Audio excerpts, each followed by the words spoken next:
Like, comment, share, and subscribe naman dyan mga idolo. Maraming salamat po. Naalala ni Sujing ang mga tagpo ng paghatol mula sa Clarity Sect, isang Orthodox sect, ang walang awang pagpatay sa mga disipulo ng Heaven Chosen Temple ng apat na banal na monghe ng Great Void Temple, at ang mga banner sa Jingo City na nananawagan sa pagbagsak ng Heaven Chosen Temple. Kung ikukumpara sa mga ito, hindi kailanman nagkasala sa kanila ang Evil Sky Pavilion. Sumagot siya ng may pagtanggap na buntong hininga, ang isang isipan ay maaaring humantong sa kaliwanagan o sa demonyong mga paraan. Bahagyang ngumiti si Lasho at nagpatuloy, kinuha ni Zhu Honggang ang mahalagang Zen robe mula sa Heaven Chosen Temple, hindi ka ba nagtatanim ng galit? Kung nanatili ang mahalagang Zen robe sa Heaven Chosen Temple, malamang na kinuha na ito ng Great Void Temple ngayon. Ang pagkakaroon nito sa iyong mga kamay ay tunay na mapalad. Nakahinga ng maluwag si Zhu Honggang at nagkomento, nagtataka ako kung bakit hindi nila inalis ang aking robe, kaya pala. Mausisang nagtanong si Lasho, bakit hindi humingi ng tulong sa ibang matuwid na sekta, hindi lamang sa Clarity at Orthodox sect. Umiling si Sujing, maraming matuwid na sekta, ngunit kakaunti ang makakalaban sa Great Void Temple. Bukod dito, sino ang maglalakas loob na pukawin ang Great Void Temple para sa kapakanan ng Heaven Chosen Temple? Gayunpaman, paano ka nakasisiguro na makikialam ang Evil Sky Pavilion? Isa-isang binanggit ni Sujing ang tatlong dahilan, ang Black Magnolia, ang aking kaalaman sa pagkamatay ni Kung Suan sa kamay ng Evil Sky Pavilion, at ang mahalagang Zen robe. Hinimas ni Lasho ang kanyang balbas ng nag-iisip, mahusay ang iyong sinabi. Ngunit paano kung ang Evil Sky Pavilion ay pumili na kumampi sa Great Void Temple? Ano ang mangyayari noon? Ang Mahavira Hall ay nahulog sa matinding katahimikan sa tanong ni Lasho. Pagkatapos ng mahabang pagtigil, hinugot ni Sujing ang isang lubad, bumantong hininga ng malalim, itinali ang isang dulo sa biga at inilagay ang kabilang dulo sa kanyang leeg. Kung dumating ang panahon, ako ang magiging pinakadakilang makasalanan ng Heaven Chosen Temple at dapat ang unang magkumpisal sa harap ni Buddha. Napansin ang ginagawa ni Sujing, bahagyang ngumiti si Lasho, huwag kang mag-alala. Pinahahalagahan ko ang isang taong nakakaalam ng kanyang lugar. Nasaan ang Great Void Temple? Nakahinga ng maluwag si Sujing sa tugon ni Lasho at sabik na sumagot. Binigyan kami ng 3 araw ng Great Void Temple, ngayon ang huling araw. Bukas ng umaga, darating ang 4 na banal na monghe ng Great Void Temple sa Heaven Chosen Temple. Tumango si Lasho at inutusan si Ming Shiren, itago mo ang lumilipad na karwahe. Naiintindihan, Master. Agad na kumilos si Ming Shiren. Nanatili si Lasho at ang kanyang mga disipulo sa Heaven Chosen Temple ng gabing iyon. Sa hating gabi, mag-isang nakatayo si Sujing sa harap ng isang estatwa ni Buddha, bumubuntong hininga. Ang isang isipan ay humahantong sa kaliwanagan, ang isa pa sa demonyong mga landas. Kinabukasan ng umaga, nakaalerto ang mga disipulo ng Heaven Chosen Temple. Mag-ulat agad kapag lumitaw ang lumilipad na karwahe ng Great Void Temple. Maaga, ring lumabas si Lasho at ang kanyang mga disipulo sa patio. Di nagtagal, isang marangyang gintong lumilipad na karwahe ang dahan-daang lumapit. Humalaklak si Ming Shiren nang makita ito. Mukhang mas mayaman ang Great Void Temple kaysa sa Heaven Chosen Temple. Kahanga-hanga, bagamat medyo maliit. Nang papalapit na ang lumilipad na karwahe, isang malakas na boses ang sumigaw, Sujing, lumabas ka at batiin kami. Humingal ang mga disipulo ng Heaven Chosen Temple nang makilala ang mga figure. Dumating na ang lahat ng 4 na banal na monghe. Sumulyap si Lasho at nagtanong, talaga bang napakalakas ng 4 na banal na monghe na iyan? Tumango si Sujing, sina Kangju, Kangan, Kung Shi, at Kung Zhang ay pawang mga pinuno ng kani-kanilang hall, pangalawa lamang kay Abot Kung Yuan. Malamang na umabot na ang kanilang paglilinang sa Nine Heavens Divinity Tribulation Realm. Tunay na bukas palad sila na magpadala ng 4 na eksperto sa Nine Heavens Divinity Tribulation Realm ng sabay-sabay. Sa buong Heaven Chosen Temple, si Abbot Sujing lamang ang umabot sa Nine Heavens Divinity Tribulation Realm. Kakaunti ang natitirang mga monghe, kabilang ang mga nasa Divine Court Realm, at wala sa libu-libong disipulo ang nakamit ang ganoong mataas na antas ng paglilinang. Sa kabilang banda, ang Great Void Temple ay madaling nakapagpadala ng 4 na monghe sa Nine Heavens Divinity Tribulation Realm, na nagpapakita ng malaking pagkakaiba sa kapangyarihan sa pagitan ng dalawang templo. Ipinapaliwanag ng desperadong sitwasyong ito kung bakit gumamit ang Heaven-chosen Temple ng ganoong marahas na hakbang, mas gustong mabasag na parang jade kaysa manatiling buo na parang pottery. Nang marinig ang antas ng paglilinang ng mga monghe, tila hindi humanga si Ming Shiren. Iba-iba ang lakas ng mga monghe sa Nine Heavens Divinity Tribulation Realm, lahat ba sila ay 8 Leaf Masters? Umiling si Su Jing bilang tugon, hindi masyadong mataas ang individual na lakas ng 4 na banal na monghe. Ang pinakamalakas ay nasa 5 leaf lamang, at ang pinakamahina ay nasa 2 leaf, kasama si Kung Shi na nasa 3 leaf at si Kung Zhang na nasa 4 na leaf. Sabik na magpasikat, nagyabang si Ming Shiren, hindi naman iyan kahanga-hanga. Kaya kung labanan ang dalawa sa kanila, mausisang nagtanong si Su Jing, ano ang iyong antas ng paglilinang? Buong pagmamalaking sumagot si Ming Shiren, 2 leaf.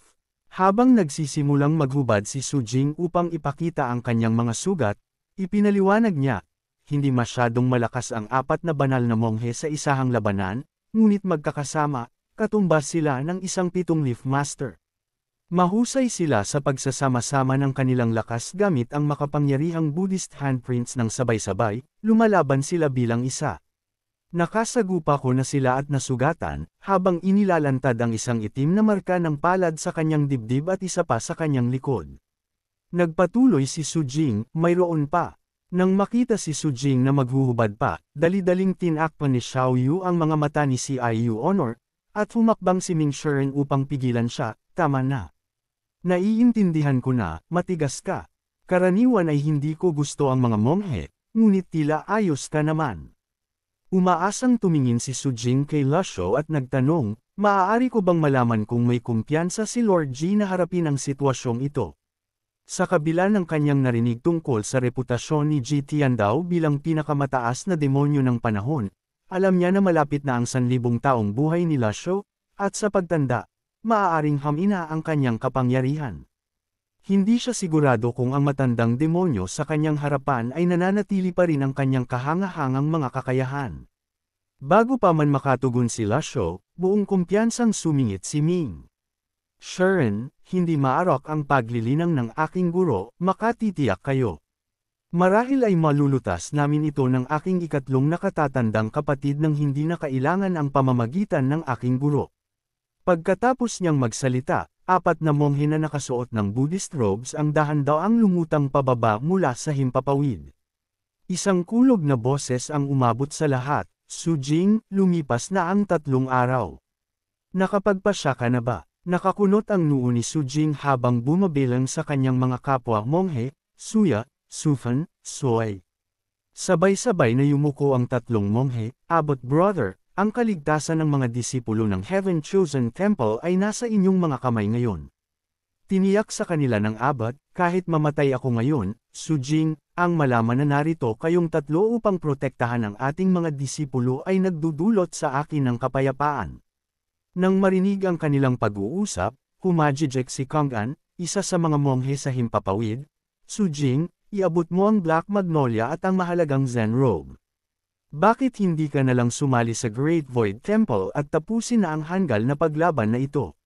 Galit na tumugon si Su Jing, hirtiko. Nagalit si Kang'an, lumaki ang kanyang mga mata at sumagot, paano ka naglakas loob na insultuhan ang isang Buddhist na monghe? Tumugon si Su Jing, isa pa, ang henerasyon ng Kung ay mas mababa ang ranggo kaysa sa henerasyon ng Su. Ang panlalait sa iyong mga nakatatanda ay mas masahol pa kaysa sa mga hirtiko. Ngumisi si Kang'an pagkatapos marinig ito, akala ko'y magkakamalay ka sa loob ng 3 araw na ito at kusang susunod. Ngunit lumalabas na kahit pagkatapos ng 3 araw, hindi mo lamang ito pinag-isipan, nananatili ka pa ring labis na matigas ang ulo. Sa tabi niya, kinuyam ni Kung Juk ang kanyang mga kamao, tila sabik na kumilos. Ang pagpapadala sa kanila ay kaunting dagdag na pagsisikap lamang. Nang akmang tutugan si Su Jing, biglang lumitaw si Lasho sa kanyang harapan, casual na kinukuha ang kanyang pinakaiingatang White Rabbit Creamy Candy. Tumangala sa apat na tao sa himpapawid, nagpakita sila show ng makahulugang ngiti, gusto nyo rin ba ang Black Magnolia? Dali-daling sumagot si Sujing, gusto nila ang Black Magnolia upang gamitin laban sa Evil Sky Pavilion.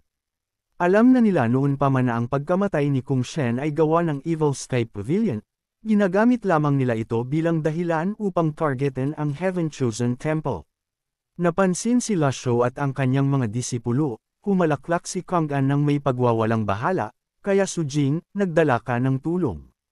Bamantong hininga si Sujing, oo, humingi ako ng tulong ngayon, hindi na kayong apat makakabalik mula rito. Humakbang si Kang'an, bumugso ang kanyang mahalagang enerhiya sa paligid niya, tingnan natin kung anong uri ng tulong ang dinala mo. Nararamdaman na niya ang grupo, isang matandang lalaki, isang grupo ng mahihinang babae, dalawang tila hanggal, isang matabang simpleton, at isang maliit na batang babae. Talagang katawa-tawa, dahil sa kanyang mga sugat, hindi mapigilan ni Sujing ang kanyang pag-ubo at umatras sa tabi ni Lasho, Lord G, umaasa ako sa inyo. Bahagyang ngumiti si Lasho, ipagkakaloob ko ang iyong mga kahilingan. Nang marinig ang utos ng kanyang guro, agad na sumugod si Ming Shiren, sabik na makipaglaban, ako na ang manggenguna at magtuturo sa kanila ng leksyon. Nang maramdaman ng apat na banal na monghe ang kahangahangang aura ni Ming Shiren, seryoso nila siyang hinarap. Tumayo sila ng magkatabi, gumagawa ng magkakaparehong galaw, at pagkatapos ay sabay-sabay na nagpakawala ng isang hampas ng palad. Isang agos ng malakas na enerhiya ang sumugod patungo kay Ming Shiren, na nagawang gamitin ang momentum upang tumalon pabalik sa lupa. Nagulat sa kanilang sabay-sabay na teknik, hindi inaasahan at kahanga-hanga ang kakayahan ng mga monghe na pagsamahin ang kanilang malalakas na enerhiya at handprints ng may ganoong pagkakaisa. Kalmadong sinabi ni Kang'an, mahusay, mahusay. Hindi mababa ang iyong paglilinang, bakit mo piniling tumulong sa masama? Tumalon si Ming Shiren pasulong upang muling umatake, sumasagot, kinaiinisan ko ang mga mongheng tulad ninyo na nangangaral ng mataas na moral, awa sa inyo. Bakit ninyo ipinagpapatuloy ang inyong ilusyon? Kayo ang naliligaw. Malamig na tugon ni Ming Shiren, iwinawasiwas ang kanyang heavenly tier separation hook. Mabilis na umiwas ang mga monghe at pagkatapos ay mabilis siyang pinalibutan. Sabay-sabay silang nagbukas ng kanilang mga bibig at nagpakawala ng isang kulog na sigaw. Ang kakaibang humuhuni na tunog ay nagdulot kay Ming Shiren ng masakit na sakit ng ulo habang siya ay natamba pa atras. Hindi na humabol pa ang mga banal na monghe ngunit kalmadong bumalik sa kanilang orihinal na mga posisyon. Pakiusap, pag-isipan ninyong muli, hindi kayo katapat.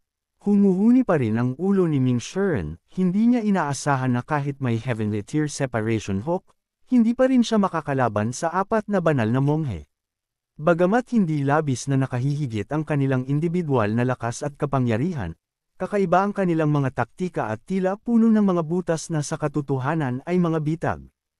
Pagkatapos ay ibinaling ni Kang'an ang kanyang atensyon kay Sujing at Lasho, Sujing, akala ko'y nahadlangan mo ang hampas na iyon, ngunit malubha pa rin ang iyong pinsala.